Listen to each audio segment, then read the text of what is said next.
आहे, बदल्यांचा आहे, फरकाचा आहे, वासाच्या दुधाचा आहे आणि या सगळ्याचा संघर्ष शोभिका महाडिकांनी 5 वर्ष चालू ठेवला. परंतु 2024च्या विधानसभेच्या निवडणुकीनंतर राज्यामध्ये महायुतीचं सरकार आलं.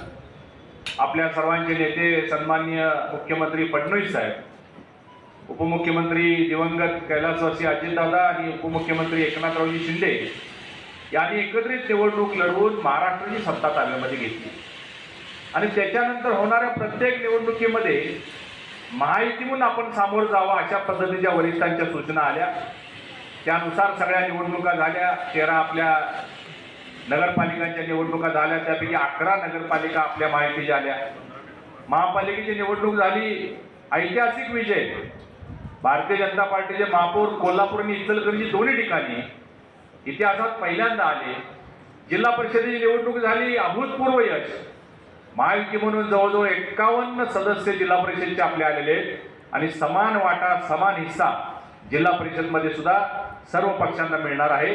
त्याच पद्धतीने याही निवडणुकीला आपण महायुती म्हणून समोर जाण्याचा निर्णय 2 दिवसापूर्वी मुंबईमध्ये जी बैठक झाली, ज्याच्यामध्ये सन्माननीय आपले नेते चंद्रकांतदादा पाटील, सन्माननीय मंत्री महोदय असणारे हसनजी मुश्रीफ साहेब, मंत्री महोदय असणारे आबिटकर साहेब आणि मग आम्ही सगळे आमदार खासदार सगळेच होतो, विनयरावजी कोरे साहेब, या सगळ्यांनी एकमतानं ठरवलं की आता महायुती म्हणून या दूध संघाच्या निवडणुकीला सामोरं जायचं आहे. हळवणकर साहेबांनी सांगितल्याप्रमाणे साम दाम दंड भेद, बाकीचं आता काय बोलत नाही. या सगळ्या माध्यमातून आपल्याला ठराव गोळा करायचे आहे. उद्यापासून किंवा आज संध्याकाळपासूनच तुम्ही आपल्या विचाराच्या ज्या संस्था आहेत त्यांना ताबडतोब संपर्क केला पाहिजे. 2-4 दिवसामध्ये त्याच्या याद्या बनवा की साहेब हे आपल्याकडे यायला तयार आहेत, हे आपले आहेत, हे कट्टर आहेत. जसं मगाशी सांगितलं तसं आपला शत्रू या निवडणुकीमध्ये एकच आहे, तो म्हणजे काँग्रेस पक्ष आणि महाविकास आघाडी.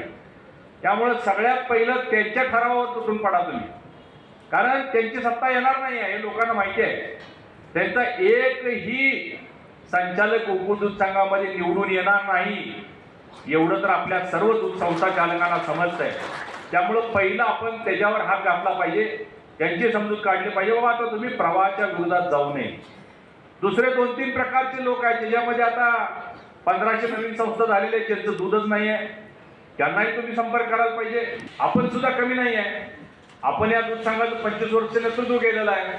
आपल्या विचाराचे लोक आहेत, गेल्या 5 वर्षामध्ये त्रस्त झालेले लोक आहेत, अडचणीत आणलेले लोक आहेत, वासावरती गेलेले लोक आहेत. या सगळ्यांना संपर्क करून जास्तीत जास्त ठराव कार्यकर्त्यांनी पदाधिकाऱ्यांनी गोळा करावे. त्यासाठी लागणारे सगळ्या व्यवस्था आपण करू आणि ज्याला लढायचं आहे, जे इच्छुक आहे, त्याला थोडंसं जादा काम करावं लागेल.